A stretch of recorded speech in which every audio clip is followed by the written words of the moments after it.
Valentine's Day has come and gone, and the Kawaii-Fi team have decided a little reminiscing is in order about our first anime loves. If you want like something that is a perfect time capsule of days gone. Look, it is dated. This is the 90s in full force, but it's perfect. Kyle upsets some cricket fans with his poor comparisons. Veteran status? We've done better than most cricketers, so...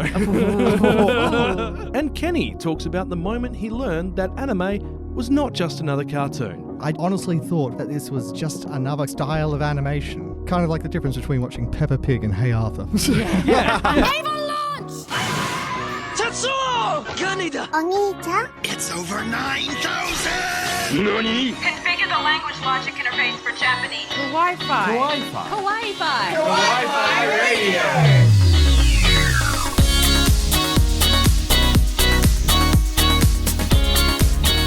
Yes, konnichiwa, and welcome. You're tuned in to Kawaii-Fi Radio, the podcast we dive into the world of anime and manga. It's Kyle here, and joining me are my co-hosts Farah and Kenny. It's just the three of us today. Hey, Carl, guess what you did? What?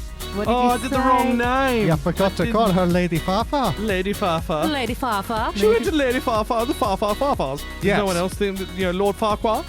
Lord Farquhar. Oh, yeah, now I'm hearing it. Yeah. And all the listeners are like, and with that, we're not listening to this episode anymore. And on that bombshell. Yes, it's just us three. So myself, Kyle, we've got Kenny and Lady Farfar. Thank you. Aaron I is... just want to keep comparing it to like old school, like 90s and 2000s. It was like a little far west. The funny far thing west, is, Desperado. right? The funny thing is, Carl will call me Fafa everywhere else. But when we're talking, he'll always say my actual name. And I don't understand why, because he always called me Fafa absolutely everywhere else. It's really bad. If it's typed, I can get away with it. So, look, it is just the three of us this week. Aaron is at work, and Loz is taking a bit of a break from the show because she's just started a new job as well. Technically, I'm not even here. Okay. I'm still asleep. It's just you and me. That's it. Let's go. Is that, That's mate, the is this, episode. Yeah, is this a date, Fafa? I hope not. Because, I mean, your poor partner's like somewhere around there. It'd be a bit awkward. Look, it's episode 53 of Kawaii-Fi Radio. This episode 53, and that means that we've got to do nothing. Man, can you tell I haven't slept enough? Yeah. It's a little obvious, yeah. So let's move on to what we are doing today. This episode, we are talking about our first anime loves. Now, we're not talking about, husband no-nos and Wi-Fi-Os. We are... that was a bit of a stretch. It really was. We're actually talking, because it was Valentine's Day It was. last weekend, and we were thinking, well, what anime made you love anime? Yeah. What made you go, you know what, I like anime Yeah, it's not now. necessarily the first one you ever saw. It's the one that made you really just, clicked That's it. in your And head. we had to avoid doing the first one because I'd yet again be talking about Neon Genesis for half an hour. And we talk about Yeah. Dragon Ball, we talk about Neo Genesis, we talk about something which no one would probably talk about, like Sailor Moon. But I can let you know, that four shows we're talking about this episode have a varying, I guess you could say, varying vintage. Yes. And we haven't actually talked about them on the show at length before. So At length, yes, at that's length. right. We have mentioned some of We've them, but mentioned. we've never actually really done a bit of a dive. So we will be doing that very shortly. And look, if you are new and this is your first episode, I am so sorry. Yeah, I'm really sorry. As you sorry. As you can tell, it has been one of those days for us. Kind of been one of those years. So hit that subscribe It's button. only February. Things can only go up from here. It can only go up. You can find us on YouTube, Spotify, Apple Podcasts, Google Podcasts, pretty much every podcasting platform. Even there's a new one that's just launched called something or other. Once we're set up on that, I'll That's a bit of a add it mouthful. to it. Yeah, I can't remember. It's a Z or a V start for the name. But if you found us on YouTube, it means there are other places you can find us if this isn't your cup of tea. There is plenty to talk about, but first, we need to go and talk about what we're actually watching. I have no idea how old I am or where I came from. Nani? Ohayo? Hey, guys! I gotta go! I have to know. Hooray! I did the thing. Oni-chan, nani wo miru? What we're watching. That intro is random as hell. It really is. I don't, hear my voice, and I'm just like, what we're watching. I sound so professional there. What? I'm not really that I professional. was going to say, Fafa, we've got a concerning thought here. Are we professional? Well- No, we're not, because we're not getting I paid. mean, 53 episodes, we're a bit professional, if not veteran status. I was going to say, we've Veteran done status? we've done better than most cricketers, so. Savagery. So, I don't even watch sports, what are they, as we discussed in the past. So, let's talk about what we're watching. And it's got to go to me this week, I guess. I've got to start off the bed. Yeah. I've been watching So I'm a Spider, So What? Yes. Ooh, how are you finding it? It's not great. Oh. It's not bad, but it's not as good as it could be. And that's kind of what's made it a bit of a disappointment. So I've been reading the manga for a couple of years. I quite like it.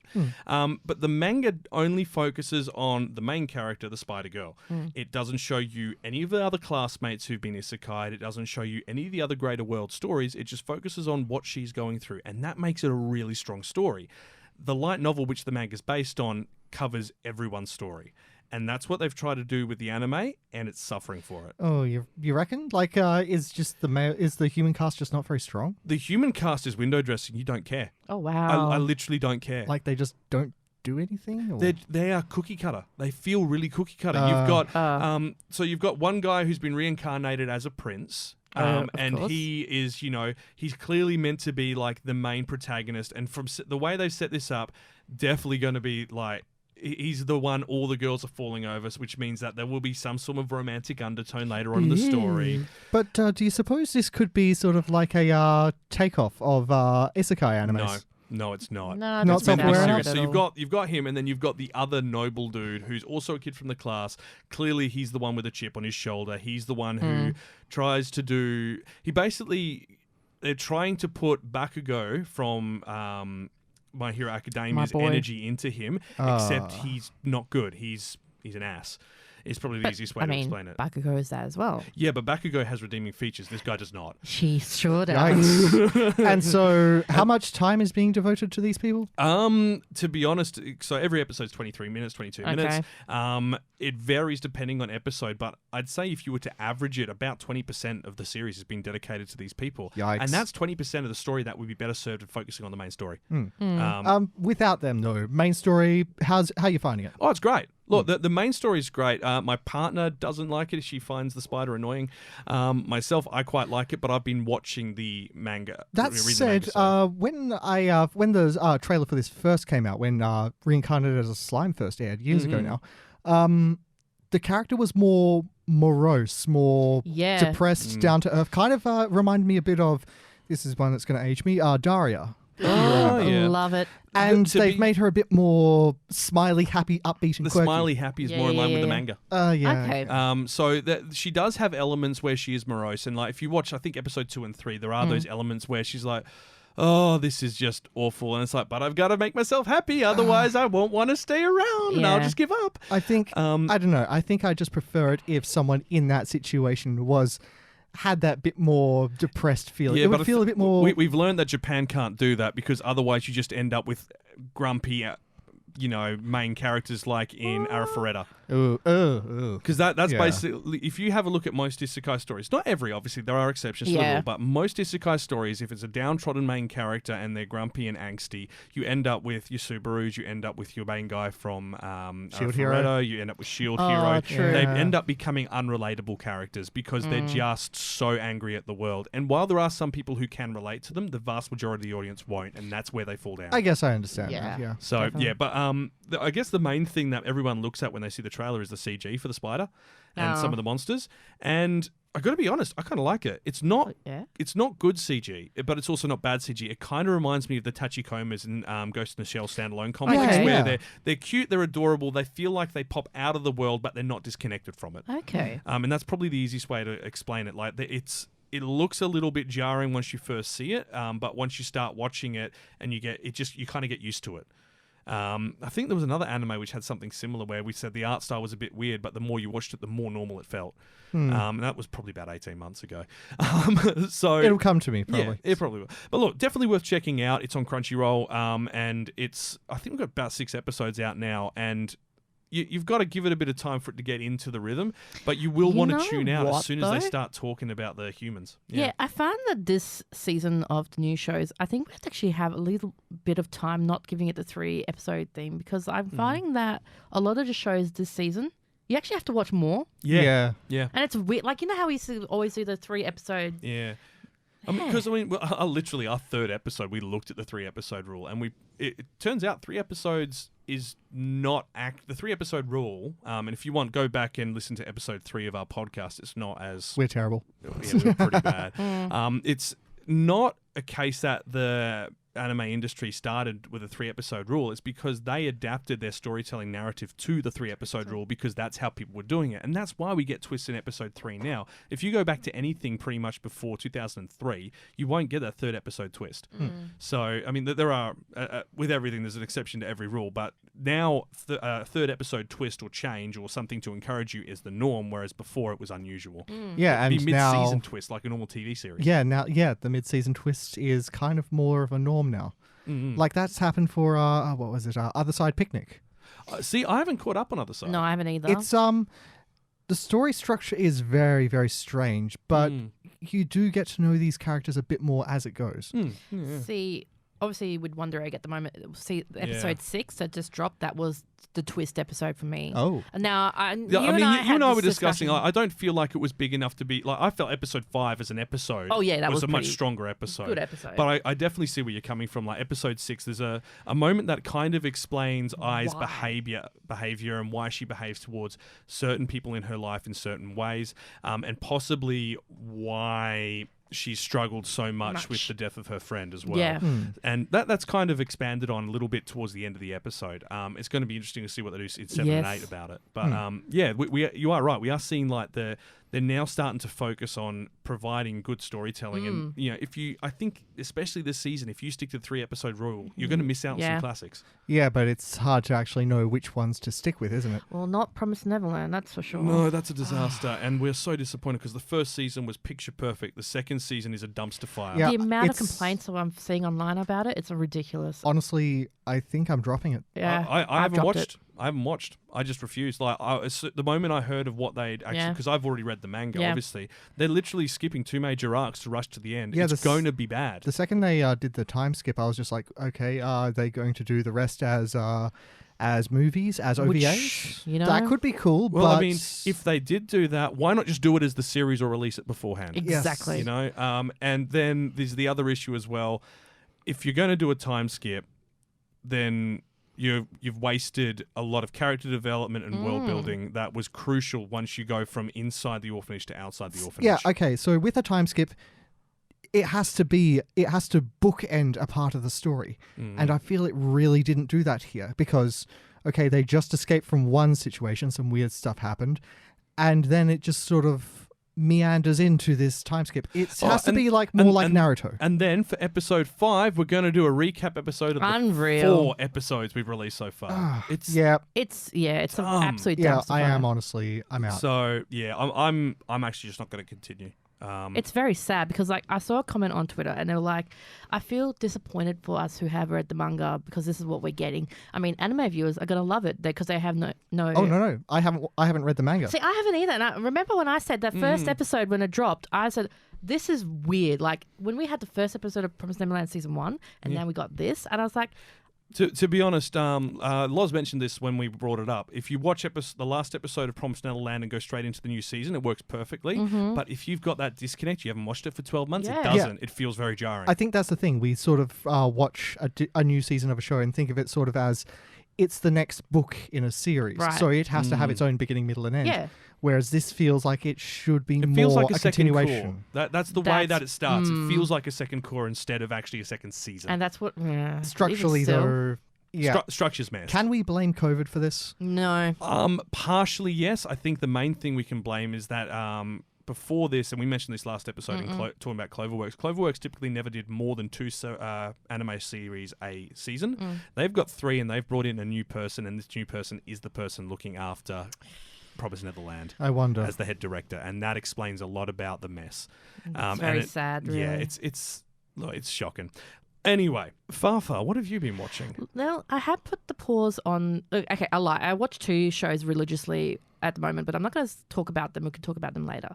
What I thought, I was like, I need something comforting. I need something relaxing. I need something that, I've watched before. Fair enough.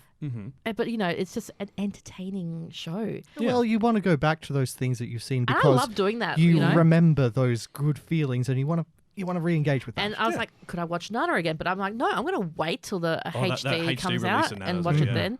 I was like, could I watch Your Lie in April? No, I'm going to wait till it's April to watch Your Lie in April. That's what I normally do. Wow, you are a sucker Very- for I punishment. do it all the time. Very thematic. Every April, Your Lie in April has to be played. It's just a running thing with me. It's It's really good. sort of like watching Die Hard on Christmas. Oh, there you yeah, go, that's that's fair. it. Yeah. So I was like, okay, let's get out the old anime lab and let's look at the back catalogue because, they have actually got a really good back catalogue now thanks to Funny. I was going to say that now that Funimation is properly integrated across all of its brands, it's pretty good. It's Cheers, great. Anime Lab. Cheers. Peace. So one of the shows on there is called Peach Girl. And Peach Girl is one of my favourite shows. Actually, when I got Funimation and things like that, this is one of the ones you would watch. And it is just... It's so comforting to me. This I one. don't think I know it. Okay, so it is from 2005. It is the typical old school. Is this all right? First things first. What genre does it sit in? Is this shoujo? I think so. Yeah? Yeah. So it's got the typical eyes, that look that those characters have. That from big the 2000s. big eyes, long eyelashes. Yeah, the very yeah. the Oh, so- stylized guys, and So this is sort of like the anime kind of anime. no, Sort of like, when you watch like a modern Western film and they like try to do a okay, takeoff yeah, of yeah. anime. No, but I think probably the easiest explanation for stylization mix Oron High School Host Club with the original Fruits Basket art style. Whoa. Yes. Yep.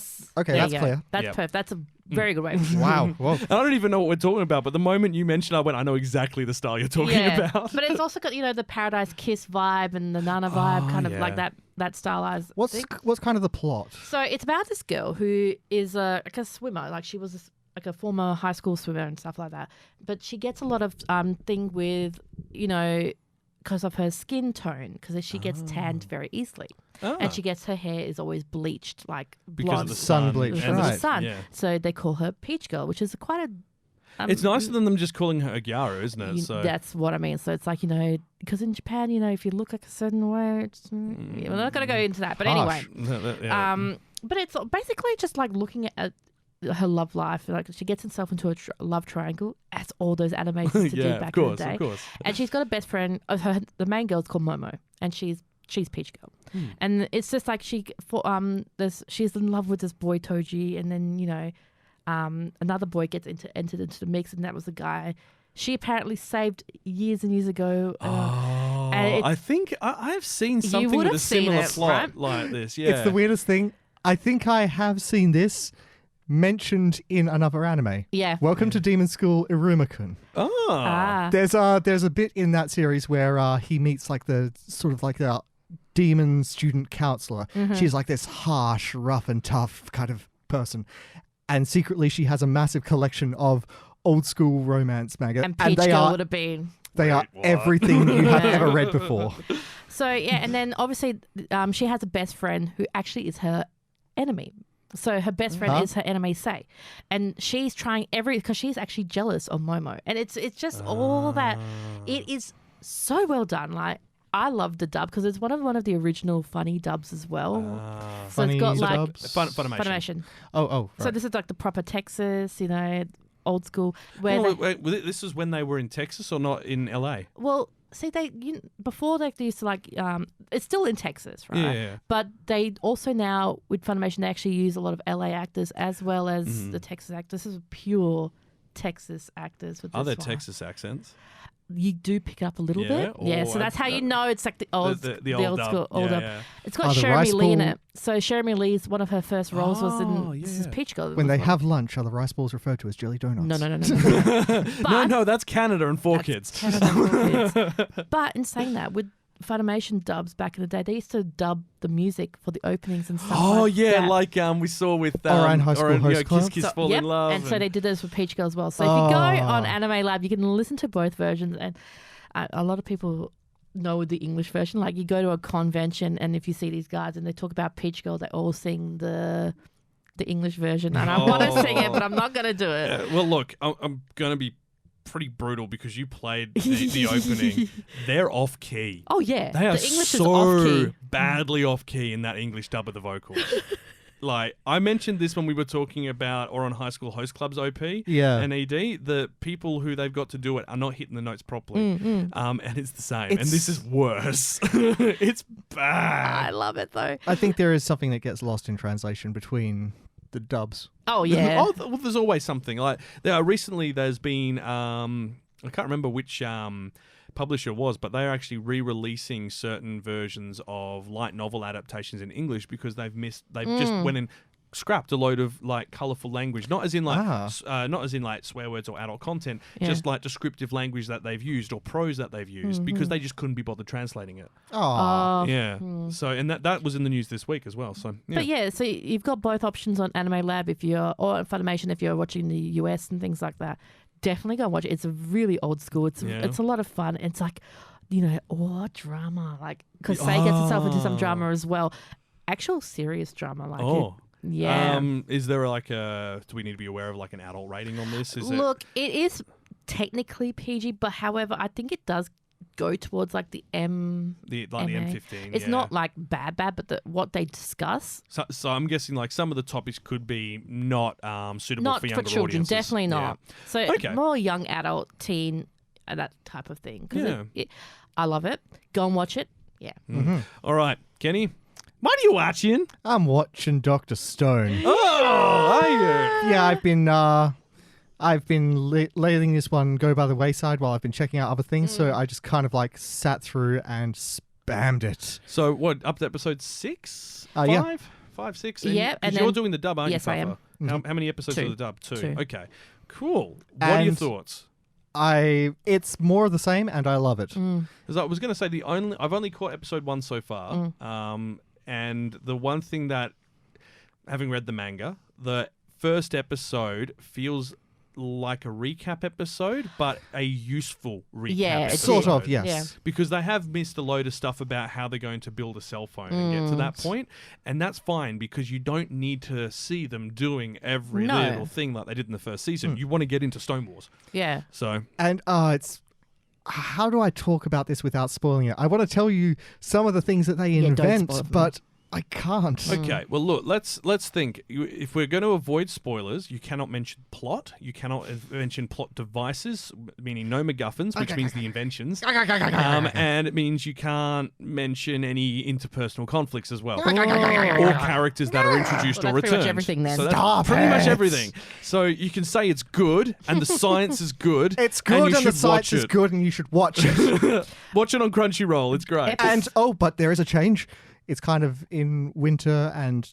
No, sorry, it was in winter. It's... No change. It's good. It's good. Watch it. Let me spoil it, damn it. No.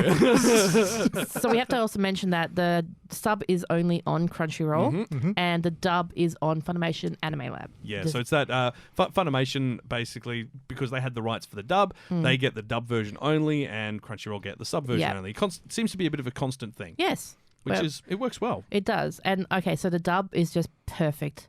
And I've said this before and I'll constantly say the dub for, like, I have been quite harsh on dubs in the past. And I still believe from about the 2005 to 2015, there were some rubbish dubs. Oh, God, yes. I mean, well, it's... The last few years, they've upped the game. Yeah. Because anime is a much, much bigger industry than it was now, I think they need to pay more special care. And so they need to take extra precautions when casting the exact right people for the exact right voice. And they had done it with this one because I think they've got LA actor for this one as well. And you can tell they picked the right people for the right characters. I feel like it would be really tricky to do this one as well because thinking of the right kind of person for Senku... That's got to be a trick. Oh, look, I think you can grab pretty much it, man. any protag voice actor who hasn't got a macho voice. So anyone who's been in any of the sports animes as what part of the main cast would work. But you got to make him sound both conniving and you got to still listen caring. to this, Kenny. This dub. It's a good Yeah? dub. It'll blow your mind. It's Yeah. a good dub. All right, I'll but hit it yeah, up after. Definitely worth doing. It just reminded me something as well, and I've written a note here. Seeing as we mentioned 4Kids dubs earlier, I think we should do a 4Kids episode. Can we? Oh, Then no. just go look at all the bad dub work Yes. and the changes that were made. Yes. And I can tell you, Aaron will definitely be on board Yeah, because he that'll be wants to talk Yu-Gi-Oh. about how they messed up Yu-Gi-Oh. Yes. Such as, I found Joey. Hi, bye. And how they start pointing their fingers at people instead of guns. I mean, if they're going to do that, we have to talk about One Piece. We do. Oh. We do. Yeah. Oh, ladies and gentlemen, you can do that. the 4Kids One Piece thing, that is a saga unto itself. Or, Magical Molly. Oh, Oh, what they no. did to Magical Modica. Modica. Well, attempted to, and then they realised that after episode 3, they pretty much had to cut the rest of the season. I beg that we do something on Speed Yeah. Racer as well. That Oh, the Speed Racer dub is appalling. The Speed Racer. Job. Anyway, we digress. We do need to get on to what we're talking about this week, legendary. and we're talking about anime loves, and we're starting in the back catalogue category first. Kawaii-Fi Radio. I think I watched that as a kid. Oh yeah, I remember that. Back Catalogue. Now, we did mention that we're each talking about the anime that made us go, I like anime now. Made me go, I am actually now an otaku or a weeb or a whatever word you decided to pick, or I'm into Japan. But you might be wondering how we're doing 4 when there's 3 of us. So we're going to solve that straight away. We got Aaron, who's unavailable this week due to work commitments, to record a little bit and let us know what his first anime love was. And this is what he had to say. Hey guys, Aaron here. Sorry I couldn't make it into the episode. Kyle has asked me to record a little bit on my first anime love, which it's Naruto. Both the classic and Shippuden have special places in my heart. I lean more towards Shippuden because, let's face it, it's the better series. But it came to me at an important developmental time when I was trying to figure out who I was, and it immediately grabbed me just straight off the bat. The first thing I ever saw was the Naruto vs. Zabuza fight, and that blew my mind. And then seeing Naruto and how it all played out, it was just such an experience that's lasted with me through the years. Like, I've ridden the highs, I've ridden the lows, and it's led me to many opportunities that I wouldn't have had otherwise. It's going to be something that sticks with me for the rest of my life, and I'm glad that I had the opportunity to both find it and talk about it. So, thank you, everyone. And thank you, Kyle, for letting me join in, even though I'm in the void. So there you go. Aaron's first anime love. He'd seen once before it, but the first thing that made him go, wow, this has just really connected on me on a deep level and made me appreciate the art form that is animation was Naruto. I mean, it's got to be one of the top kind of shonen. Oh, yeah. If you say shonen, you mention Naruto somewhere in either the first or second. Like, I mean, we can talk about, Black Clover being one of the current big ones. Yeah. But when you say shonen anime, people immediately go, Naruto, One Piece. Yeah. Hunter. I feel like Fairy Tail should be in that mix, It really considering should how be in long that it was one, running. yeah. Well, I mean, I feel like there's a generational thing as well. You've got the old school generation, which is Dragon Ball, Naruto, Bleach, Oh, perhaps. yeah, true. And then these days you have My Hero Academia, Yes. you have Fairy Tail, Yeah. you have Black Clover. I would say Fairy Tail's between both, actually. Yeah, so generational wise, we're talking like you've got that I'd say like 5-year generation gaps Yeah. essentially with the anime Yeah, groups. Eden Zero will be the new one for... Eden Zero, you reckon? Yeah, I reckon. I haven't watched it yet. Is it good? It's no, because it's coming out soon. It's the fairy... Oh, it's the manga. Yeah, Yes. yeah. So the anime's coming out this year. Oh, is it going to be do we know if it's going to be an ongoing one? Yeah, it will be. What's the general consensus? Is it looking good? It looks exactly like Fairy Tail, only they got different color hair and it's in space. Okay, cool. All right, we've digressed again. Back to Naruto. So, all of the team have actually watched Naruto in some shape, In some shape or form, form, yeah. over the years. Kenny and I both watched it almost weekly for religiously. quite a while there back during about, 2008, 9? 2008, yeah. So, Naruto original season came out in 2002 and ran until 2007. Every week, 220 episodes. And then they hit February 7th and they said, that's it, Naruto's done. And then February 14th, Shippuden started. Literally the next week, which is amazing. Ran for 500 episodes, 11 films, 12 OVAs, Studio Pierrot, which are well known for doing their long run. Okay, I reckon for the people who haven't actually caught this one, like all three of you, we should probably cover the story. Yeah. See, Naruto is about a boy who runs a ramen shop. No, Yeah. I'd watch that, though. I would watch that. There is actually a series about that we'll talk about later. Naruto is a series set inside a ninja universe. So there are elements of modern technology, but it's kind of...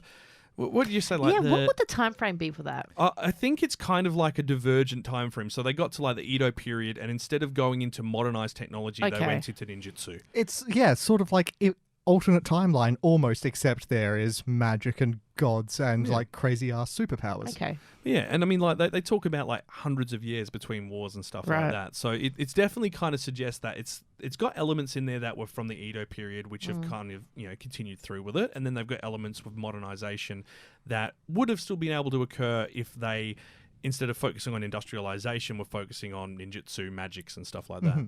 And so this series follows the young titular character, Naruto.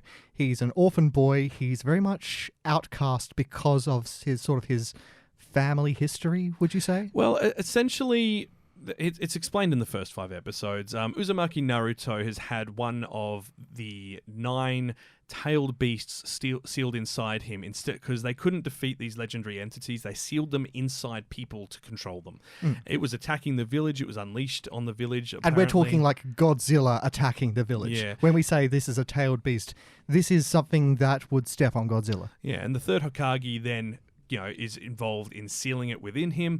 So he has a lot of anger and resentment towards him because it's my parents have died during this thing's attack. It is now inside me. The person who did this to me was the person of authority, the Hokage, the chief of the village.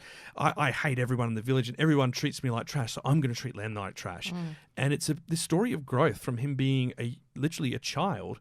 Kind of a young, kind of a screw around, kind of a rebel. Yeah, and he's incredible. Growing into a man. I'm going to be honest, like, full disclosure, young Naruto is annoying as hell. Believe it. Yeah. And I've got to be honest, the dub is... No, Shippuden dub is amazing, and there's nothing wrong with the original Naruto dub except for the script. Oh, so yeah, Shippuden dub there's a time skip between the Naruto series and the Shippuden series. So there's the original series is Naruto when he's, I think, about 8 to 12. Yeah. And then Shippuden is 14 or 15. I think 15 to 16, 15 I believe. to 16, I think it was. I think we only went away with Jiraiya for a year, though. No, longer. Was it longer? Okay, well, look. He was definitely taller when he got back. He was definitely taller when he got back. But there was a time skip, and that then evolves into Shippuden, which translates as, I think it was Wind Warrior. And it is the continuation of his story, taking out literally... They've skipped, and I really appreciate this, they've essentially skipped doing a 3-year montage. And of just solid training. Yeah, and we didn't need that. Now, you will hear that Naruto has filler. And Naruto original series has a lot of filler in those 200 episodes. This is going back to sort of like those classic days when the anime would catch up to the manga really fast. And a lot of anime of the time had gone off and done their own ending, like original Full Metal Alchemist, Hellsing, stuff like that. Oh, okay. Fans did not take to that kindly. So... this is where filler started becoming a real thing. Now, to put this in perspective, the way typically a manga to anime adaptation works is if you've got a weekly or monthly manga, typically if it's a weekly manga, 2 manga chapters equates to 1 episode of TV show. So you're at a 2-to-1 ratio there. If you're monthly, 1 monthly manga would equate to 1 episode of the show. So you've got to have an entire year of manga to do a 12-episode 3-month run in that case, which is why we get delays between seasons. In the case of Naruto, they were the manga started, I think it was 2000 or 99 directly, and from there they went, we've got a nice buffer here, and they burnt through that buffer in the first year because there was such demand for it. 52 episodes, that's 104 chapters, maybe more. They went, wow, we have to fill because we've already done an entire season. Naruto was, still even is, one of the most popular kind of running manga and anime of all time, beaten only very recently by a certain other shonen anime. Demon Slayer? Oh, yeah. Demon Slayer did knock it off. And, well, My Hero knocked it off as well. They didn't quite get to the overall heights, but as far as like a per volume sale amount and the amount they'd earned, they just knocked it out the park. Which will always happen as money becomes worth more. But so when you get to Shippuden, the best thing about it, or Shippuden, however you would like to pronounce it, because the jury's still out on that actually. Really? Yeah. Because I'm looking at them and go, Shippuden. Shippuden. Yeah, Shippuden. Shippud. I'm up Yeah, to but I'm I up for hear pudding. that as well. Yeah, and it depends if it's anglicized or not. The second series, the second arc, if you will, of his life, is so good because you get 8 seasons without filler. It is great, and it is well well, I wouldn't say it's perfect. Nothing these days will ever be considered perfect. People will argue otherwise, but there will still be things you can find that are wrong with it. If it's perfect, everyone would like it. That's why Fullmetal Alchemist Brotherhood is not on a 10 on my anime list, despite, with millions of votes. It's seething. Yeah, I know you're seething, but there are problems with it, just like every show. Not true. It's impossible. It can't be true. But Shippuden does a really good job of bringing that story in, introducing people to characters, providing character development over time, showing you how they've changed. And really, really upping the stakes. Like, I could compare it to something very, very Western, but it would feel undeserved. Okay. It's sort of the difference Go between on. like your first Harry Potter book and your last Harry Potter books. Oh yeah. No, that's fair. No, that's fair. So in the first Harry Potter books, the stake seems very much localized to the school. There's, in the last book, there's certain dangers in the school and stuff. There's like certain risks to their lives, but it feels a bit more mellow, handleable, if you could. Yeah. And then you go to the last one, and heck, this is apocalyptic. This is. What comes to mind immediately just by itself is the pain battle. Yeah, because I mean that's a big turning point. That's sort of towards the end of season 8. There's someone who wants to destroy the village, and it's not just destroying his way of life. It's not just destroying something that it's not just a village. A mission that he's been sent on. It's we need you to help. We need you to defend our way of life, our lifestyle, everything we've built over the generations, and that's a big turning point in the story, both for character interactions, character growth, development for how the story is going to go forward. It's huge. The entire so-called pain arc is just... It's still going as well. It hurts. Yeah, it is, because there's Boruto, his son. Yeah, there's the newest season is Naruto. He's a grown-up now. He's doing his own thing. Man. Yeah, he's got his family family, and so this follows his boy. Now, here's the thing. Everyone heard Boruto and went, that's lazy, because his name's Naruto. Boruto translates to something completely different. So Naruto was named after literally ingredient in some ramen, and Boruto is named... You can do your Googling yourself, if you're already aware, you'll understand it. It relates to Naruto's heritage. Yeah. And that's kind of cool. Unfortunately, it's when you westernize a naming convention, it might seem a little bit lazy. But it definitely makes sense in the context of the universe. I know where Aaron's coming from, because one of my best friends is obsessed with, that's what I know she'll talk about is Naruto, and she tried getting me to watch it. I mean, I've watched bits and pieces, like she made me watch like the major fights and stuff like that. But I know the way she talks about it, it's life-changing for her. That it was like that life-changing anime. It can anime. be a very formative anime for people. Because there's certain stories and certain characters, this being like a shonen anime, there is a whole Cast of ensemble thousands. cast. Yeah. If you see a person in the crowd who has funny hair, they're going to get their own arc later. Yeah. And certain people will latch on to certain characters, not even necessarily the main one. Well, like for me, Shikamaru Yes. was a major character for me. Like when people talk about Naruto, like some people go, oh yeah, Naruto himself, or Sasuke, or Sakura, the main three characters who are kind of the main protagonists, if you will. But there's so many amazing side characters. Rock Lee, like so many people connected with him. He looks a bit dopey. He's got literally a bowl haircut. But he has so much passion. He's this super upbeat kind of a guy. And just look for Rock Lee versus Gaara. Yeah, if you haven't watched Naruto, Rock Lee versus Gaara fight. That'll be your introduction. That's a pretty good example of how brutal this show can get. Now, we do need to move on to talk about Kenny's formative anime. But beforehand, you can watch Naruto on Netflix, Crunchyroll, and the entire Funimation suite.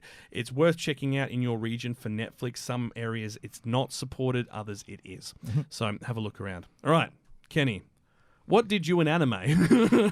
What made you a weeb? Okay, so, we could say, like the ones we were sort of saying this was what we first fall in love with. The first anime I saw was Sailor Moon, Cowboy Bebop, stuff like that on Cheese TV. I just honestly thought when I was young and dumb that this was just another kind of style of animation. Yeah. Yeah, I think a lot of us thought that way, though. Kind of like the difference between watching Peppa Pig and Hey Arthur. Yeah, that's fair. That's fair. And then I started seeing stuff on SBS. I saw Ghost in the Shell, which we went to ad nauseum a while ago. But the one which really, really did it was this beautiful little number called Samurai Champloon.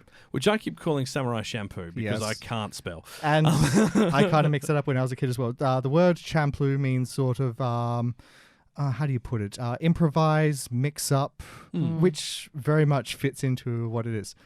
But how can I really explain this? Well, I guess I actually grabbed a single line for this. So, Samurai Champloon came out in 2004 and ran till 2005, 26 episodes. It's set in a alternative version of the Edo era 1603 to 1868 of Japan, with an anachronistic, mainly hip-hop setting. Sort of, yes. And you can definitely hear it in the soundtrack. It is... But I actually have more of a thing for this. This is more an homage to your kind of... what's the... Like samurais or... Yes. Like, if I were to set the scene, if I were to say two gunmen, two cowboys facing off each other in a desert street, ready to draw guns, what would you say that kind of style is? Well, I'd call it sort of Western and outlaw country. Yeah, it's a Western-style movie, right? Yeah. Similar to like how Firefly has elements of Western shows. Exactly. Oh, yeah. But now, if I were to say two samurai facing each other off in like the flowing grass, there's a moon overhead, and they deliver one swift blow to each other, and one of them falls, what would you say that is? Eastern cowboys? I would, yeah. Well, that's really... Because that's the thing. Like, you're right. We're used to consider things in terms of the existing genres that have been part of our, the stuff that we're given. And that's the thing. As you watch this, you actually kind of see there's very little kind of a divide between these two things, except for sort of like the location and the themes. But there's so much similarity in it. Yes, found the word. It's called Chanbara is the style. Chanbara is the style. It basically means sort of period piece. Oh, okay. So similar like a period drama or something like that. Yeah, and this is sort of your things for like your Seven Samurai and your Jimbo. This is... Dororo. Yes. Would that be considered in the same sort of genre then? That's a bit more of like the mystical... Obviously, and that's kind like of, a historical piece, but same sort of embodiment, isn't it? Very much so, yes. Because it is that whole, katana, way of the sword. These are like the shinobi and the samurai and all that kind of stuff. It fits into that genre perfectly. And Samurai Champloo was my introduction into this. This is where I started looking into Akira Kurosawa's work. Okay, so storyline for this. There are two sort of samurai. They are very fundamentally different from each other. One day they meet. There is Jin. He is this very, very disciplined, way of the sword kind of a man. He grew up in that kind of like environment where you are just trained every day to master the sword. So literally like a monk or like a professional swordsman. The samurai's samurai. And he is very, very despondent with the fact that the Edo period and the way of the blade is kind of coming to an end. So it's getting towards the end of the Edo period. Exactly. Yeah. He is still very much into that whole romanticized image of things, and he defends it to the death. Okay. And then you have his direct opposite, Mugen. He is he's practically a grown man brat. He is a criminal, grew up on the street. His way of fighting is something akin to capoeira with a sword. What? Okay, and there's a girl as well, isn't there? Yes, she is what brings them together, because these kind of guys, they are lost almost, purposeless. They're sort of just wandering through life, picking fights where they may.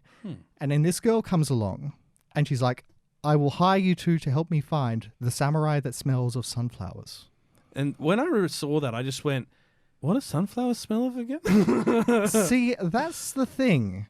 Your modern sunflower doesn't smell of anything. It's almost like a Zen riddle. We're finding a man who... How do we even find him? Yeah. And they sort of pick a direction and go. These two individuals, they stick with this girl, even though they abandon her many, many times. They watch her being kidnapped a bunch of times and do practically nothing unless it serves their own interests first. These are not like nice people. Okay, so this is... But they are very much stuck together by destiny, by fate, or by this sort of like drive to have a purpose. Yeah, because there was that period during the Edo period where you had a lot of samurais who became, I guess you could say, purposeless, directionless. They didn't have anything to do. Ronin, basically, that is a masterless samurai. Yeah, but there's that. But then there were still those of the major houses, and that's where things like the woodblock prints came from, because it was about mastering a technique. Same with martial arts and different forms of like meditation and brush script work as well, like calligraphy as well. Because that sort of thing also falls into the ways of swordsmanship. How you do calligraphy is very, very close to how you do swordsmanship. The calligraphy artwork that we know now and the format that it's done is based on the way the samurais are done, because the samurais had nothing else and had to pour that passion into something else. So it's really quite interesting. There's a massive documentary on it on Netflix, which looks at how, I think it was like a 6-parter, looks at how the samurai culture influenced different parts of Japan's cultural identity through its history. Deeply ingrained into it as well. It's fascinating. Mm-hmm. It is. Everything about this, art style, soundtrack, all that kind of thing, it is gorgeous. And this kind of did put me onto anime as a first love because, first of all, unlike anything I'd seen before. It is very different. Very different to Pokemon and Sailor Moon and stuff like that. And it was my introduction into Japanese culture in a way, with little modern bends. And, I mean, we should mention this as well. Samurai Champloon is not PG rated. Oh, no. This is definitely not for kids. This is, depending in the market, MA15 or R17. Yeah, so I would probably say MA15. This is one for your teenagers, Varies by market. Parents. Don't let your kids watch this. No, it's got a lot in it which is quite tame, but it also does tackle some, I guess you could say, situations and themes that might not be suitable for the younger viewer. Some pretty serious stuff. And so, the reason like this thing is of such brilliant quality and has this great staying power, I got to say, other than everyone else in the team who is great, the director, Shinichiro Watanabe. Anyone Cowboy else know that Bebop. word? Yep. And he also did Carol and Tuesday recently as well. He's a very, very respected name in anime for all that he's done, especially for Cowboy Bebop, which is, after I saw this... That's a cult hit, though. Yeah. After I saw this, I went to the video shop and asked, and said... Video store. Yeah. Remember video stores? And What's a VHS? Oh, those are the days. And I was like, I need more like this. And the guy's like, I can look this guy up for you. Cowboy Bebop. And I'm like, that sounds weird. Watched it and take it. Yeah, hooked on anime. Yeah, fair enough. The conclusion for this show is kind of perfect. Leaves you feeling good? Well, it feels like it could have ended like your kind of other samurai melodrama with the heroes lying dead, buried side by side. It almost does that. And then it does something completely different. A bit more left field. Does it call back to that strange thing they do in episode 1?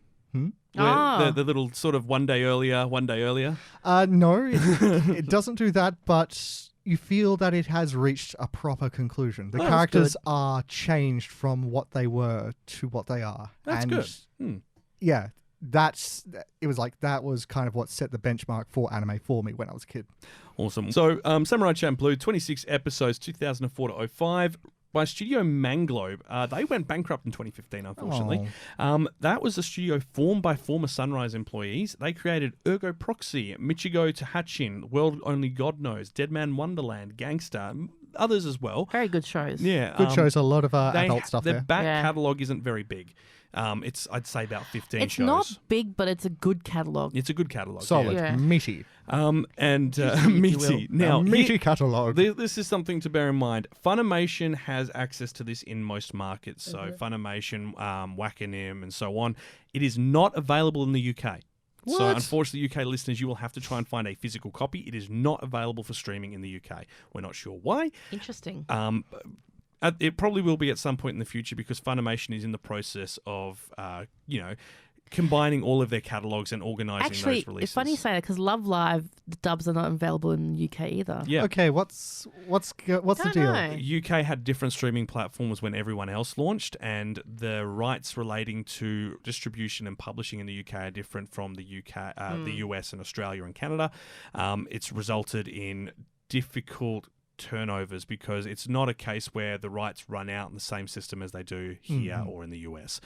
Basically just means it's going to take longer for old shows to come to the UK catalogue, but new shows should be fine. We'll be back in a moment to talk about some of the more retro ones that Fafa and I got into. But before we do that, we've got to talk about what's been happening in the anime news.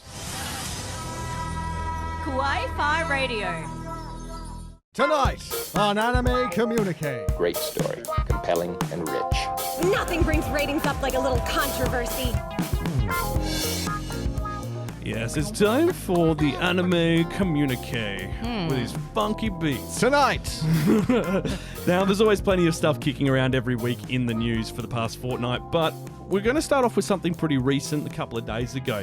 Horimiya, which is a smash hit at the moment of the streaming platforms. Everyone loves it for good reason. The manga's just announced it's going to end next episode. Like next chapter. No. Next month. But I just learned about it. It's ending after 10 years. But so, it's 10 years? Yep, it's it been going was for, so young. It is a monthly manga that's been running for 10 years.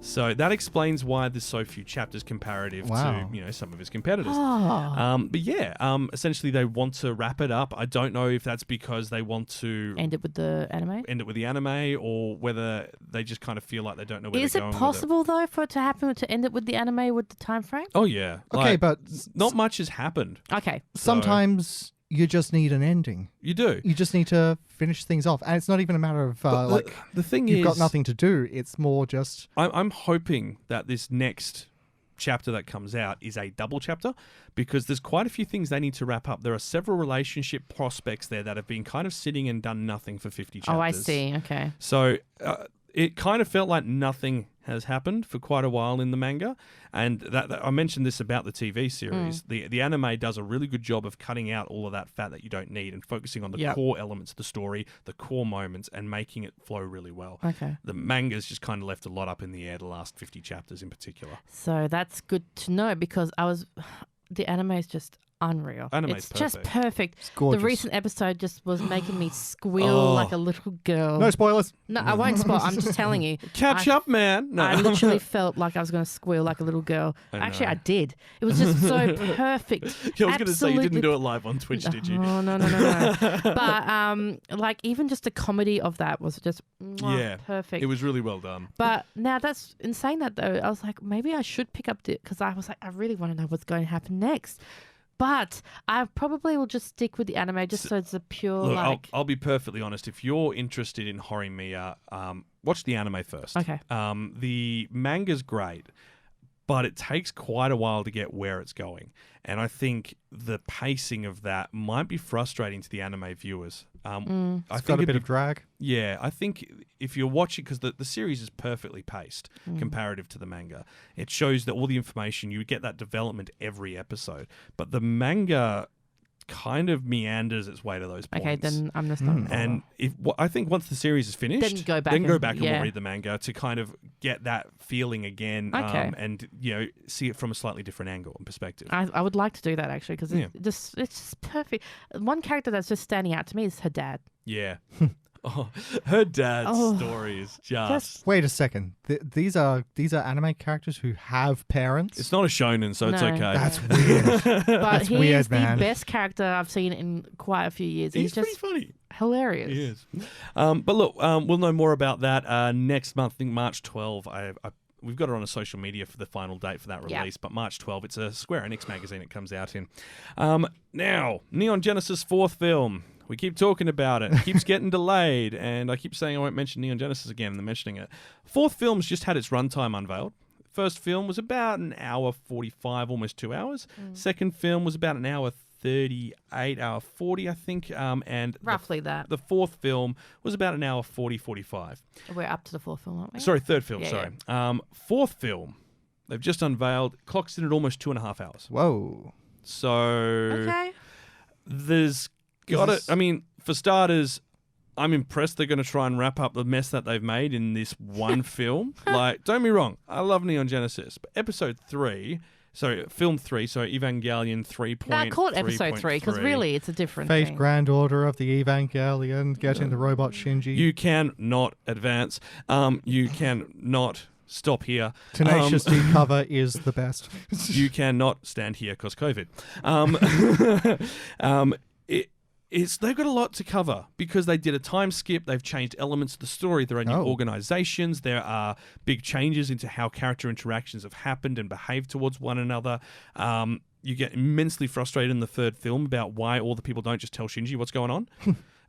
It's very annoying, and hopefully that will be resolved slightly as part of this. Are we hoping that the resolution is going to be sort of everyone standing around Shinji congratulating him? Oh, no.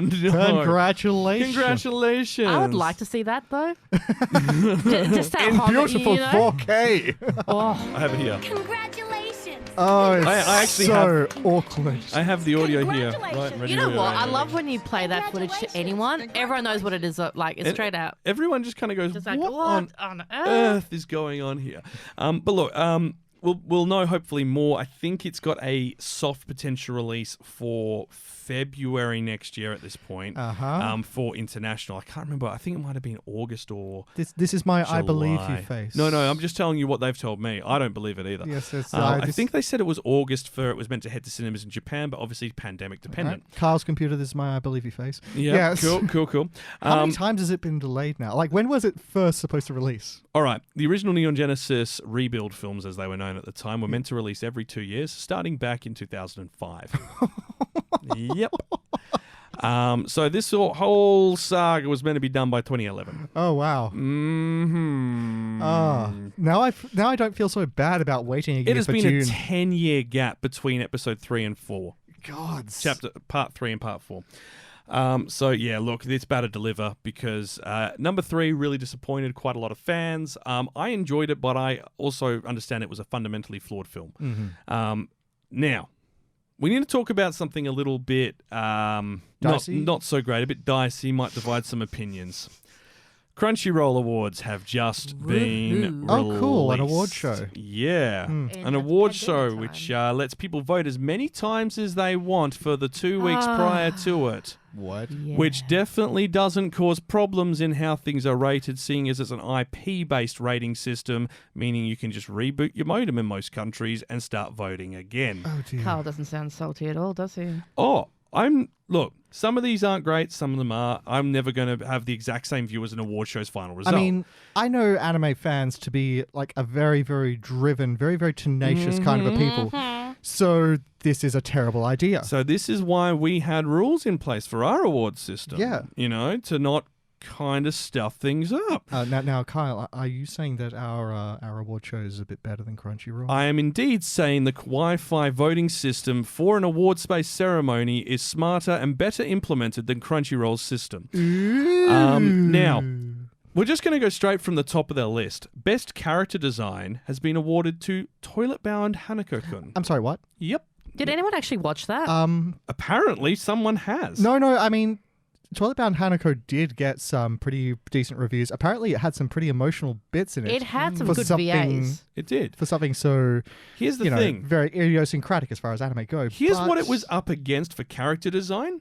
Keep your hands off Aizuken. Ooh. Great Pretender. Ah. Brand New Animal. Yeah. Tower of God. And I don't think this belongs on the list, but Yashahime, Princess Half Demon. Yashahime? Yeah, The yeah. continuation of Inuyasha, but Yeah. How is... See, look, I understand, like, the first 3, Keep Your Hands Off Aizuken, Great Pretender, Brand New Animal, all have amazing character designs. Oh, God, yeah. They've got diverse characters, they've got different shading used on their faces and different angles. DNA for sure. I mean, come on. great. Toilet-Bound Hanako-kun is basically a slideshow. Yeah. It's Like, animation quality is it's not the best. Now, its art style is very art unique, style is unique, yeah. but and if so you were is going- Aizuken. Yeah, well, Aizuken won Best Animation and Best Director. Now, Fair enough. Best Animation, I'm not sure I would have given it that, because, don't get me wrong, it's great, but it also does rely a lot on using the art style of a mangaka as part of that development process. So it's a lot harsher than your standard anime compared to the runners-up of... I'm not going to say Princess Connect Redive because they shouldn't be in any category because they sponsored the awards. That's a conflict of interest. Runner-up, Great Pretender, God of High School, a Pariram Beastars. From a pure animation and flow of movement perspective, God of High School didn't all win. 4 of those are better. Okay, my next question. How many awards did Last of Us 2 win? 4. Now, best fight scene. My Hero Academia won that, and that was for the Dekuverse overhaul fight, not the Hooded Nobu versus Endeavor fight. And don't be wrong, it was a good fight. It was well animated. But the Endeavor one was But huge. it was up against 2 fights from God of High School. It was up against a Jujutsu Kaisen fight of Gojo versus Ryomen, which was a epic fight. Mm-hmm. It's also up against Brawler vs. Master in Akudama Drive, which was about episode 7. And, the outcome of that was quite important to the story. Whereas the Deku vs. Overhaul fight... It was like this. I mean, don't get me wrong, it was good. a wicked battle, but... I don't know how to feel about this. Yeah, like, you see what I mean? Like, the problem we have here is that if you have certain groups which have a large fan base, which have an established fan base in particular, and you're going to notice a lot of sequels in this list, they will vote en masse and find ways to get extra votes in. I don't know. Because they're passionate about it. I'm very much in preference to a voting system which takes the vote of the public and of the fans into account. But to allow people to just vote continuously and repeatedly... Look, the solution for this is dead easy. If you want to vote, you have a Crunchyroll account. That's it, yeah. And you can vote once. And people are going to make multiple accounts, but this limits it. If all you have to do is turn your modem off and on and don't even have to log in to vote, you can completely stuff up anything. This is how we've seen problems with 4chan going and attacking certain votes for, naming products and so on. It causes problems. There are stories. And look, I love Crunchyroll, but this is fundamentally flawed. In the last 2 years, you can see in particular, it hasn't worked. I don't know, between the Oscars and the Game Awards and this, I'm very off award shows. I'm off award shows as well, to be honest. I think, you know what, if we like something, we like something. Yeah. This is too controversial to decide. Here's another example of things which don't really quite add up because it's more based on the voting amount of people behind a series. Yeah. Best performance by a voice actor. Now, it is fair to say that Kobayashi Yusuke is a good voice actor. Oh. But Subaru Natsuki in ReZero is not his best role. No way. By no small measure is his best role. Then you have Sugiyama Riho, who did Minare Kono from Wave Listen to Me. Now, not a lot of people caught Wave Listen to Me because Funimation were meant to dub it and didn't. And they have 3 pages on their website saying a dub's coming, and they've never addressed it in 12 months since it came out. That's something for another time. Wave Listen to Me's voice acting was impeccable. Oh, yeah, it was crazy. It was incredible. For one thing. I'm still convinced there isn't even a script. Oh, well, no, there definitely is a script. There's a script for every other character except for your main girl. No, there is definitely a script. Coming from someone who works in radio, there's always a script. But she's just so rampant and manic. Yeah. It's incredible listening to her. But yeah, and there's a lot of characters in here who, are worthy of being in that discussion. Kanbei Daisuke's voice actor, Onuki Yusuke, who is, he's one of the top tier actors in Japan, as we mentioned before. He didn't win it. And the issue is that because it's public voting, and this is no offense to the general public, but it does lend towards shows that have existing fan bases. The shows that are winning are second and third seasons. Kaguya-sama, Love is War, My Hero Academia, Haiku to the Top.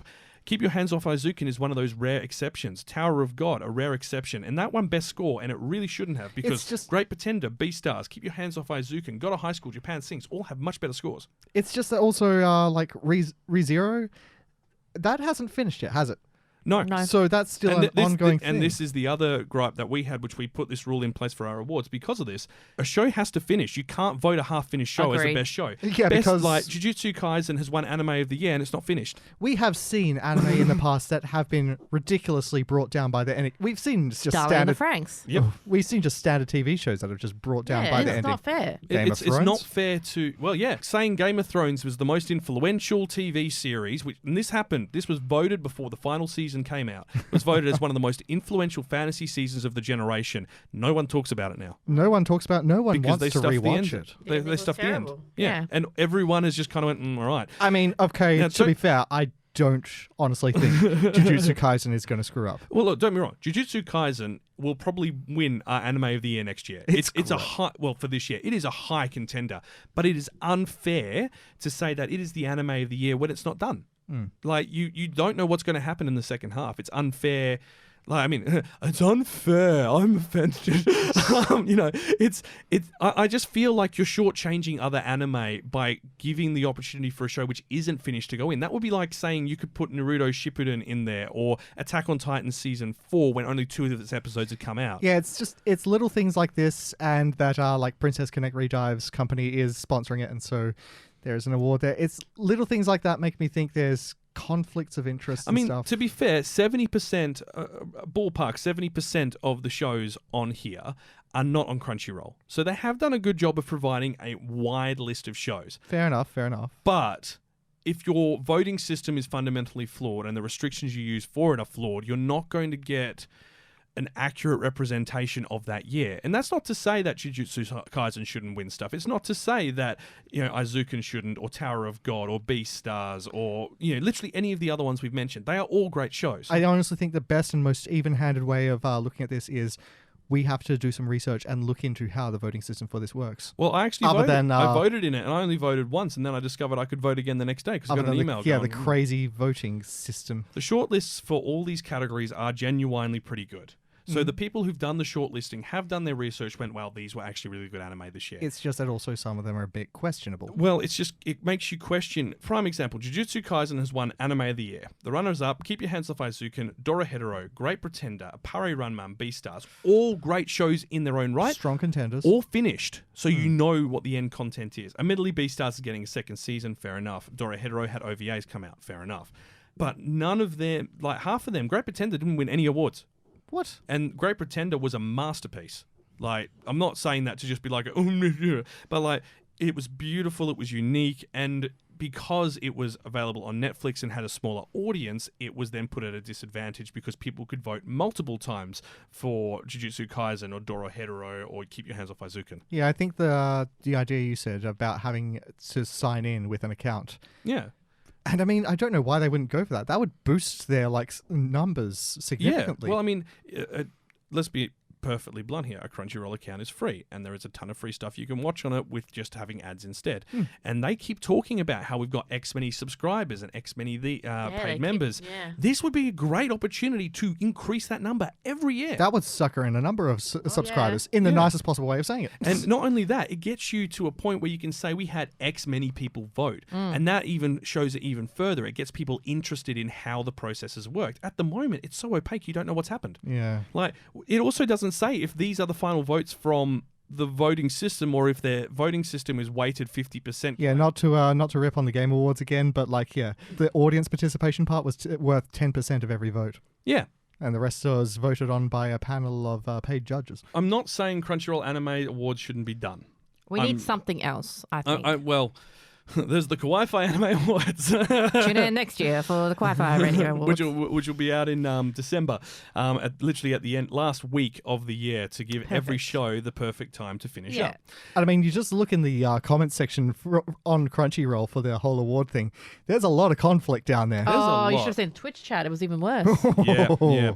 And there's like a lot of people pointing out, how can you vote for a show which hasn't finished yet? How could you vote for a show which is a sequel and has, you've got to watch prior parts of it? What we were saying with the Mal ratings with Attack on Titan in last episode. How can you do that? How can you vote a single season as opposed to the entire product as a representation? And it's, it's a matter of opinion. It always is a matter of opinion. I mean, that's what this all is. If you want to provide a fair and more unbiased view of what is a good show and what is worth watching for people who might just be starting, like, prime example, imagine you said to a friend said to you, I want to watch anime, went to Crunchyroll, and they scroll through the list of the awards, and the first thing's Toilet Bound Hanako. That is not going to get them to watch more. No way. That's going to go, this is weird, I'm done. Yeah. So you want something that is going to That's reflect... like saying, I want someone to recommend a TV show to me. I haven't seen anything on TV. Here's Mighty Boosh. Yeah, exactly. Like, you've got to... it's not to say that, we should be making it more accessible or anything like that, but it should kind of reflect where the industry is at a core. And that's the same sort of thing. Like, we saw that with the Oscars. It shows where the artsy side of the industry is, not necessarily what people are watching. That's why Disney's Marvel franchise did so well, but they never won anything big, despite being the biggest franchise in the world at the time. Awards aren't reflecting what they should be, and I thought Crunchyroll, no offense to them, would have done a little bit better on it, and that's a shame because they're a great group. I think it's more that we appreciate the company so much, and that's why we would like to hold them to a higher standard. I expect better. I just don't want to see it as an advertisement. That's all. And that was a bit of a problem with it. It's a lot of adverts for upcoming shows, and favoritism. Would you say about half of it? I would say definitely. Maybe 70% of it was 70% of it was adverts? Yikes. Because it literally was like, and the winner is, and the winner is. It was just literally computer generated, no build up, nothing. I mean, look, it's COVID time as well in America, Yeah, I so was they can't just really do gonna say. anything. But look. something has to be done about these awards. This is like, Look, what, if we can do this with me basically doing all the editing in a Right. week, they can for something this big where they've had weeks since the final vote was months, passed. really. they're funded. We're not. Yeah, like that they could do better. Love you guys, but we need to talk Up about your this. game, Crunchyroll. We want you to We win. need to talk. We want you to Crunchyroll, get we the need to W, talk. guys. Come on. Sit down, young sport. Your dad's gonna give you a stern talking. We Oh, want to boy. be able to say you're our favourite little PogChamp and all that stuff, you know? No, we don't. No, we don't. Well, let's move right on. We need to go talk about some classic anime, and we'll be back after this. Kawaii-Fi Radio. Oh, it's so bad. It's so good. It's so 80s. Nani? Retro classics. You've never heard the retro classics No, thing I before. haven't, and I love that so much. Oh my god, my smile is like big right now. I love So- that 80s aesthetic so hard, and that was brilliant. So retro classics, we haven't pulled this one out in a while because we were very certain that it was be nothing that was in the it had to be before the 90s. But we then realised 2000 was 21 years ago. Oh Yeah. I am an old man. We are I old, am a guys. very old So man. going forward, retro classics cut-off date is January 2000. Wow. Yeah. So that's because, I mean, like, you think about it, that's a generation straight away. So everything pre-2000 has the 80s aesthetic. Got it. It actually kind of did. It like, did, though, The really. 80, if you think about it, the 90s aesthetic didn't start change till about 97. 7, yeah. Yeah. Actually, you're kind of right. I like that we both went for the 7 there. Yeah, nothing else, just the 7. All right. Well, let's talk about one of the most influential anime of all time as far as bringing Western culture into the world of anime. And Fafa, this was very formative for you. Very much so. This is Sailor Moon of the 90s. 1992 to 1997. It was that anime that just spoke to me on such a level. Like, nothing really captured my interest. Like, you know, got you. Yeah. Because it was like nothing you'd ever seen. This was Sailor Moon for me. And I like the stories I have, like, you know, growing up, it was just that influential show. It There was a lot of like life lessons I could learn from it. I could relate to the girls a lot. And that's for us girls. There was not a lot of anime that we could connect to that are girls that are There like was us. no shoujo anime for I the most actually part. think I read something about this a while ago. The creator saying that the way she wrote the girls was that these were the kinds of friends she wished she had. Yeah. Yeah. And That's kind of cute. you know, for me growing up, I didn't have those friends, and these are the friends I wanted to have. Yeah. You know, and they were all different in their own ways, but they were all people I wanted to be with. So you telling me that shoujo anime basically tells girls that you can have better friends, and that means that romance anime is saying, Kyle, you didn't have a high school romance. Yeah. Because I went to an all-boys school, and that might have been a little There bit you go. awkward at that You point might in have had a history. school romance. No, but I with, may have had a school romance. well, that's for next Quite Dark. But Next week on Kawaii-Fi After Dark. I'll tell you a story about this. Like back in the day, Foxtel or the Galaxy, they used to have a channel called Fox Kids and Cartoon Network. Now they used to have anime blocks and stuff like that. On Yeah, I remember Cartoon Network. Fox Kid would get like all of the. But Fox Kids would have the most every unusual stuff. single episode of the Sailor Moon English dub. Wicked. And they used to do massive marathons of every Oh, man. single episode. And it was like, you know, Fox that used to do with the Simpsons, they used to do Yeah. everything. They did that with Sailor Moon. Also, in saying that though, now Sailor Moon actually was on 2 shows, not just on Cheese TV, it was on another show on Channel 7 called Agro's Cartoon Connection. Oh, I didn't remember even know that? Agro's Yes, Cartoon it did was. that. So the first 2 seasons were actually on Agro's Cartoon Connection. And then once that show folded, Cheese TV pretty much started. And that's when it got taken over onto That the- makes a lot of sense. Yeah. And here's the funny thing. Agro has been out of the media since then, and then recently they literally reincarnated his stuffed puppet corpse to do adverts for Menulog. No, Uber Eats. Uber Eats, yeah. Is it Menu Log? Yeah, I'm not no, too it's sure. Uber Eats. Yeah, kids seeing it just like, oh, there's a puppet on the screen. And all the adults are just like, you. Why are you back? But yeah, it was on Agro's Cartoon Connection and things like that. And as well, it was on Cartoon Network for a small Your period Cartoon of time. Network did have they had Card Captors. That was they their had the best show. Toonami block. Yes. Now, Which, this show, super girly, super pretty, and action-oriented. It is. Yeah. And the thing with Sailor Moon is it had such a depth of a story that it was really what drew you into the show. I mean, yes, they had the characters. Yes, they had the stylized fights. Monster of the Week thing as well. Yeah. But the storyline itself was so beautiful. It captivated you. It's essentially like taking. I actually had a look at when I was doing my research, and apparently, stylistically wise, when they were planning out the anime, they went, "Can we try and take something off Super Sentai, which is Power Rangers, and like use that formula because that's proven quite popular?" And apparently, the lady was like, "Yeah, definitely, because the way I've written it, it works in that format." Oh, you have no idea how right you are. There was the Japanese live action of the show for a little while. Whenabouts was Don't say I know. It was actually very well done. Series or film? Series. Oh. Okay, no, that's fair. It's brilliant. It's like Power Rangers, but for girls. Yeah, it is very, very Power Rangers, except they're all wearing coloured wigs instead of helmets. Oh, yeah, because they actually pretend that, in the show, the cartoon, they actually have the same colour hair. In the live action, they're normal girls, and then when they change into the essentially. And for people who haven't been to Japan, people over there don't have like pink and blue hair. Well, unless you're part of some of those deep otaku cultures, you don't have tattoos because they're associated with Yakuza. You don't have piercings, same thing. But so that's the thing. It's like you watch any standard anime, you can pick out who the protagonists are by the hair color. Oh, yeah. Now, whereas in the live action show, that was part of the transformation. Was that their hair would change as well. So if you find that, definitely go and watch it. But with Sailor Moon, it was very, like, we had we call it the 4 kids type of it. It was actually DIC, which is a Canadian company who took the rights for the first 2 seasons. Man, now that you say that, actually, DIC also did pretty much everything. Oh yeah, they were huge. At that time, they were huge. They were a major distributor way back in the 90s. Because they were cheap as well. Yeah, because I think they did Widget as well. They did, and a couple of other ones as well. Oh, I haven't heard that name in years. What DIC did, they kind of took the elements of the show and made it their own, like, pretty, very child-friendly type of show, which was cut to the point where there's bits missing and things like that. Yeah, they'd slice stuff out, re-script a few things. Brighten it up. Clover Way, there we go. To the point where the relationship of a couple of the characters was changed. No, that was Clover Way. Okay. Yeah, so Clover Way was actually a bit more truer to the show what the Japanese had. However, they had to change the names of the characters to meet the English ones. They changed the relationship from an old female relationship to being cousins, but we'll not go into that one. But yeah, I love the dub. The dub for me was perfect. That's what actually got me into loving dubs, was the Sailor Moon dub. Yes, when you look back on it now, it is cheesy as anything. Because it's kind of a time capsule. It is.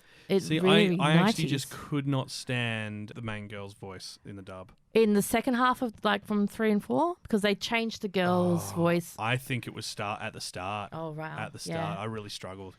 But yeah, and it's just the story. The storylines were actually dark, but when there was death, suicide. It was just a lot of that type. A bit. I was going to say it's basically like the forerunner to create the modern sort of psychological stories like Wonder Egg. That's what the Japanese were getting. Yeah, they were. Oh yeah.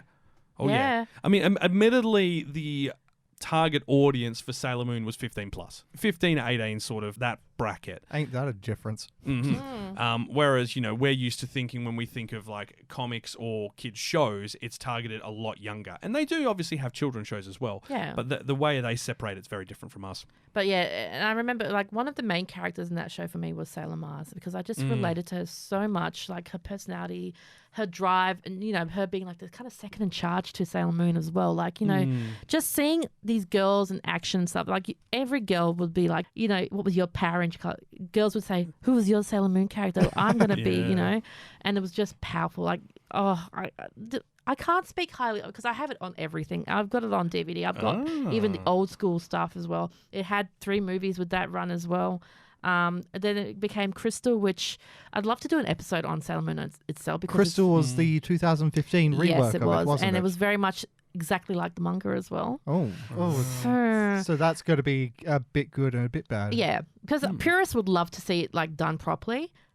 Us who grew up with the 90s one, we lost that charm that it had. Yeah. So that's where we were like, this is garbage. Yeah, it's you will see that as well in Western cinema and stuff. Adapting things from a book, changes have got to be made. There's certain things which work in one media and absolutely do not work in the other. Now, on that note, so there are 2 dubs Yes. for this. Yes. There is the Deke Entertainment Deke and Clover Cloverway Way, yep. dub, which ran for 159 episodes. They actually did not do a single one of those seasons at all, which was season 4? No, 5? it would be Sailor Stars. Stars. So it's season 5. They Yep. didn't do season 5 at all. They didn't bother dubbing it. It'd 'Cause be you got 6. Moon, R, technically. S, Super S, Sailor Stars. Yeah. Oh, yeah, because there's 2 of the Two original of the Sailor original Moon. Moons, yeah. Gotcha. But then there's also a dub that was done by Viz Media. Right. Now, Viz Media, you might have heard that name before if you've ever bought a manga that's been English translated. They were one of the biggest companies involved in that initial push for English translated manga and anime as well. And that dub has the full 200 episodes, including that last arc. And the movies as well. And the movies as well. The thing is that that final... My understanding is that the final movies don't work without the final season. Is that right? Yeah. Yeah. Makes sense. So, yeah, it was just... look, I love Sailor Moon, but there was a lot of faults with obviously like just not being able to get the episodes and things like that. I was a bit of disappointed that they actually did get new dub actors for it. I kind of was hoping that they'd go back to the original...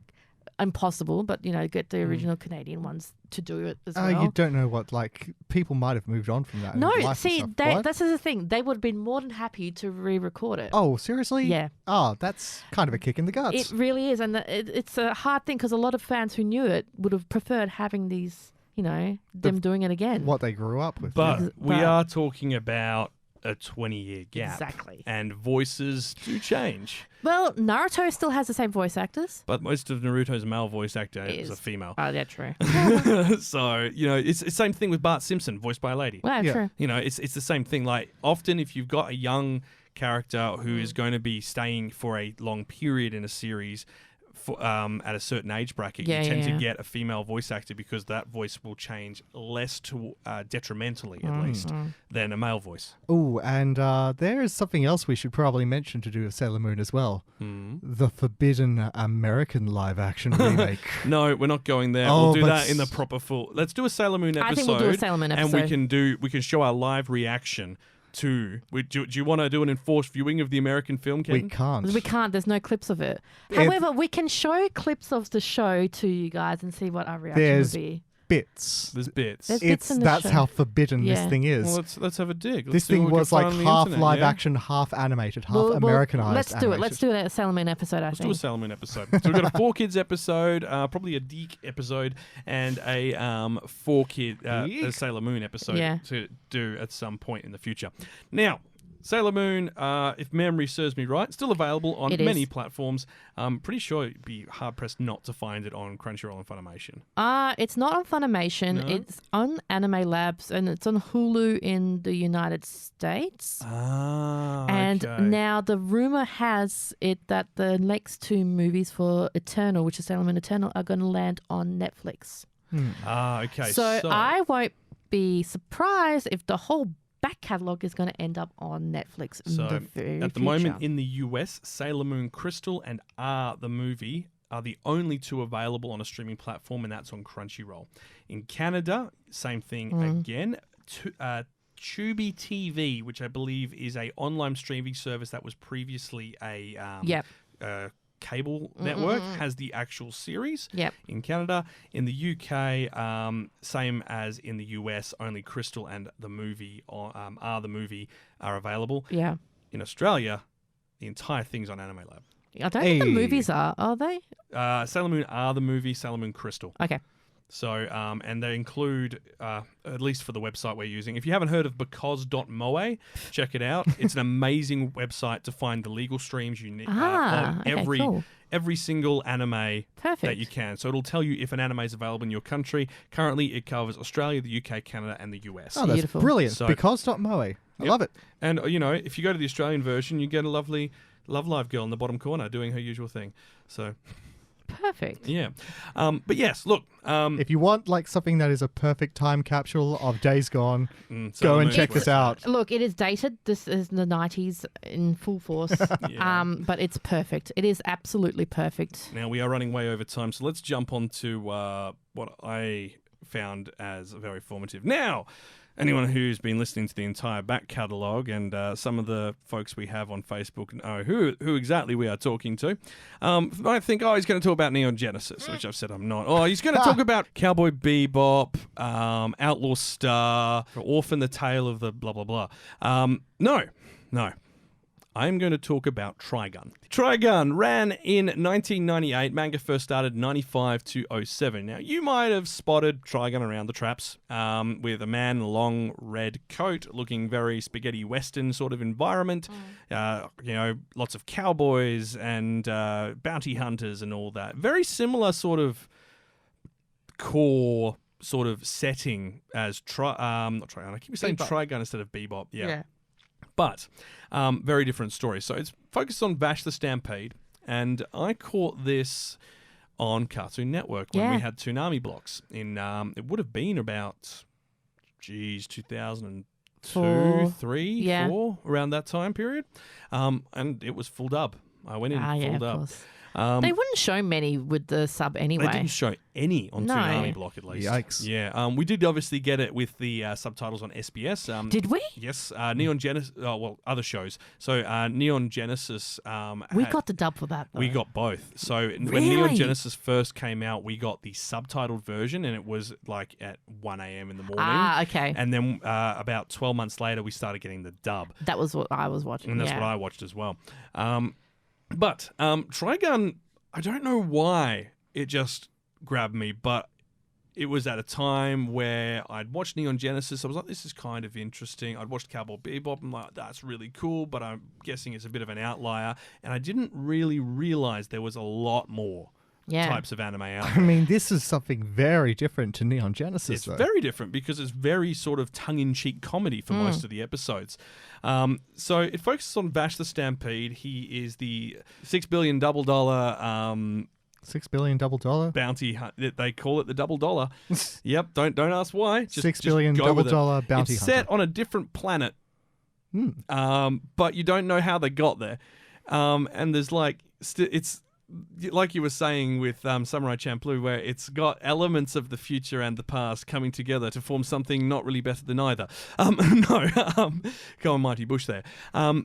It's got elements of the country western dynamic to it, like all these country towns. Is a very arid planet, or at least the place where everything's done is very arid. So yeah, everything looks very, very kind of run down, lived in, but then there's occasional random technology, like the major generator for a plant is not a coal-fired power station or a nuclear power station or, a guy running in a treadmill sort of thing. It's some weird bifolded globe, massive glass contraption, which would be about the size of a skyscraper tall, and then as big wide. It's been a while since I watched it, but you're not too sure how power is generated from it, but you know that is the power source of that area. It looks very power sourcey. There is cybernetic limbs and stuff like that. It's what you'd aim for in a video game. Yeah, definitely. It'd definitely be your main target. Words are not my strong point this episode, sorry folks. Manga first came out in 95 and ran till 2007. You had the original series, which ran for 3 volumes, and then you've got Trigun Max, which came out during the anime being aired, and then it continued on. Problem is, the way the story finishes, you can't continue it. So this is another case of the Full Metal Alchemist and other stories around that time that ended prematurely because the manga hadn't finished. Aha. Now, I haven't got around to finishing the manga yet. I've got the first 2 books, and I know the rest are available through Viz Media. I'm a little surprised at you. I mean, Trigun I know. Do you want to know what the problem is? Very hard to find copies in print. I see. Yeah. And Viz Media so far have not put it on their website for digital viewing either, which is very frustrating. Viz, get onto it. Isn't it on Anime Lab? Anime Lab. Oh, no, I mean the manga. Oh, the manga. The manga, yeah. The anime itself is, I believe, on Anime Lab and most Funimation platforms, last check. Yeah. But basically the story follows Vash the Stampede, who is a wanted criminal, but it's not really his fault. People go and try to get a bounty on him. He doesn't remember why there's a bounty on him, and they cause damage as he tries to just get away and not get involved in it. And he's obsessed with donuts. That's always hilarious. He keeps stealing donuts. So these two girls, the Bernadelli Insurance Society employees, both Meryl and Millie, is their English dub names. Very different dub names from the Japanese edition. And these girls are basically trying to find Vash the Stampede, who's known as the humanoid typhoon, because his insurance is with them. And they need to track him down to say, we're not going to actually insure you anymore. So you've got they keep running into each other. They don't realize who he is. They keep ending up in these hilarious, silly situations. You get about 6-7 episodes in, and then things start taking a more serious turn. You start learning that Vash has been involved in some serious stuff, some very dangerous things which took many people's lives. So you actually learn exactly why he has that price on his head? No, because he has no memory of it. Oh. He's got, he can't remember what happened at that moment. So the kind of serious stuff is more sort of, it's related but not directly. It's like, we know something happened. These are because he doesn't remember it, and he's not telling the insurance girls that he is Vash the Stampede.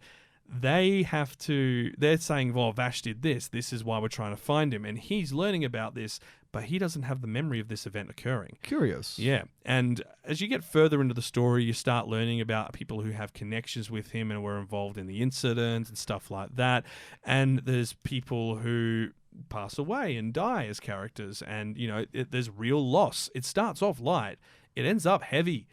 We're talking identity-shattering heavy at the end, and it's great. Throughout all of it, Vash does go serious. You watch the opening and it's rocking track, and you go, "Oh, he's a badass. He's so cool. Yeah." And then he's just a goofball for 7 episodes. It's a bit jarring. It's kind of like watching this switch between Yugi and Yami, right? Yeah, very much. So it's a really good show, but it actually didn't do well in Japan.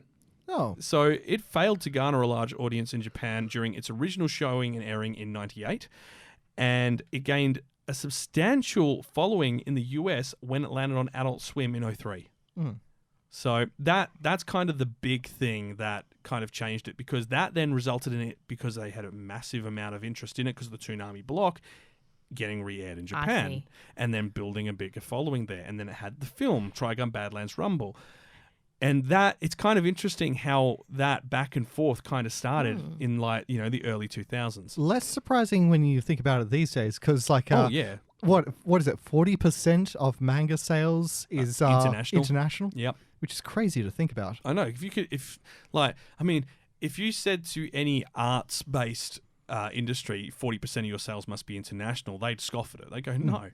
No, look, say you made a TV series which focused on an indigenous story, say something to do with the Rainbow Serpent, and it's a long series, and it features a ton of Noongar actors and other indigenous communities throughout Australia as part of that story. You wouldn't expect that to sell well internationally, except for a certain niche market who have an interest in learning about that culture. Yeah, anthropology and people who exactly. just... Imagine that went viral.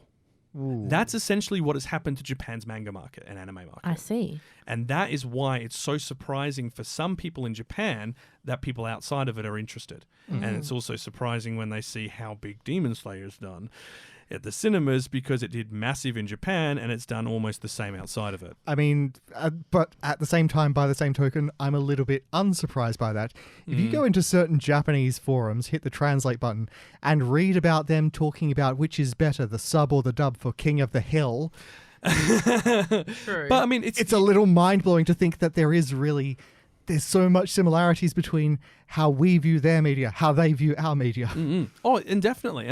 We watch Japanese game shows like, Wall of Boxes, where they they throw out a number and they come out on a tank to shoot which must be 30 years old, that random clip. And I love that. And that's amazing, but there is a novelty factor to it. you don't expect something to grab on into a subculture and be something they go back and talk to. And that's I think, the surprise that happened in 2000 when they started exporting this anime over there. I mean, we know during like the late 80s, Europe bought a ton of anime out of Japan on the dirt cheap because they couldn't finance their own individual programming in the networks over there. Mm-hmm. And the same thing kind of happened for kids programming in America and Australia and the UK in the early 2000s. But the fact that it's had staying power. Inspector Rex, prime example. It's a German TV show. It's about a dog. It's huge. It's huge. It's a police show where the side character is a dog. Imagine you're German, you come to Australia and you say Inspector Rex. You're not going to expect other people to know what you're talking about. Exactly. And half of us are going to go, oh yeah, Inspector Rex. Yeah, true. Like, the kids who grew up watching SBS and like foreign TV. yeah, It's just like, this would be like Inspector Rex doing really well in America. America getting an adaptation and them going, well, we should make another season of it in Germany. You know Oh, what? don't give them ideas. It's like, you know how in America the Scarface is like their main movie for the weebs? It's Ninja Scroll. If you haven't seen it, you can't call yourself a weeb. And that was on SBS all the time. It was too. Yeah. I feel like we should mention that show less, considering how just Well, adult I mean, it is. No, Yeah. we are not going to mention that. We are not going to go into that. And for those who, anyone over the age of 18 who's been watching anime Would know what we're will know talking what we're about. talking about. Yeah. But look, Trigun, I'm pretty sure is across the Funimation brands at the moment. Definitely worth checking out if you want sort of like spaghetti western mixed with a sci-fi without the space element. Is probably the easiest way to explain Think it. Firefly, except they never on the ship. Yeah, actually, that's probably a good example. It's Firefly. They're never on the ship, and it's constantly making jokes and talking about donuts. Like, I'd watch that. I did watch that. I might actually pull out my wouldn't mind doing DVD that box again, set again. actually. I'll actually give you my DVDs. Yeah. Yeah. Cool.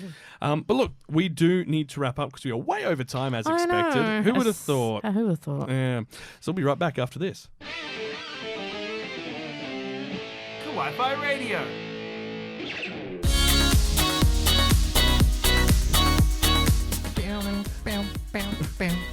Yes, that is where Kenny is going to leave it today. It's true, I am. Thank you so much for listening or watching if you are on YouTube or any of our streams, and we love having you joining us. I for like these going down episodes. the old track of, memory lane with that. It's Yeah, great. It was good fun. It's a bit of a shame Aaron couldn't be here I to come and know. give us his own full. Well, to be honest, probably for the best, Aaron wasn't Yeah, here because we we've could have been spent the the whole day. entire episode on Naruto, comfortably so, and for good reason. Yeah, sure. I mean, still, I miss you, Aaron. Yeah, Aaron, come back soon. I think he'll be back in about 3 episodes because of his roster. Now, we need to talk about what we're doing next episode. I'm excited. This is kind of important. We can't not, really, let's be honest. We really can't. Demon Slayer, Kimetsu no Yaiba, the movie, Mugen Train, Infinity Train Get hyped. is coming out in Australia. It has been kicking every single chart it touches. So we're going to do a full episode looking at the phenomenon that is Demon Slayer. How exciting. We're going to look at the original series. We're going to look at the manga, which is finished, actually. We're going to look at sub versus dub as well. We are. We're going to do pretty much whatever tickles our fancy, and then we'll let you know if the film's worth checking out. I can tell you now, without having seen it, spoiler, it is worth checking out. It wouldn't be the most... It's given Kyle seal of approval. So. It wouldn't be the most... funded, what is it? It wouldn't have been the most profitable Japanese film of all time if it wasn't good. It beat Makoto Shinkai. It beat Ghibli. Yeah, How? it beat also their live action films, which did well at the Oscars back in like the 70s and 80s. Mm-hmm. So it says a lot.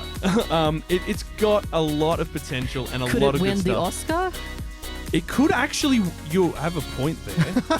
You have a point. Because Animation, yeah. the way it has been done, the way its release has been done in the US, it qualifies for the Oscar period. Could you imagine that? I mean, you guys have heard my take on like award shows now, but If this gets into the Oscars, we are going to be watching it and we're going to be hyping this up. Yeah, well, we're going to be waiting. We're going to watch the timeline for when they're actually talking animation, then turn it on. We might do a live react for that if it happens. Yeah, I think we have Well, to. we'd have to. don't forget to like and subscribe. Check out our presence on other social media platforms. We're on Instagram. Facebook, Twitter. Soon to be Discord. Soon to be on Discord. We've got to finish setting that up. We've been a bit busy. We will be sharing breaking anime news, memes, videos, and don't worry, we might be in Australia, but we promise our news feed will not get zooked.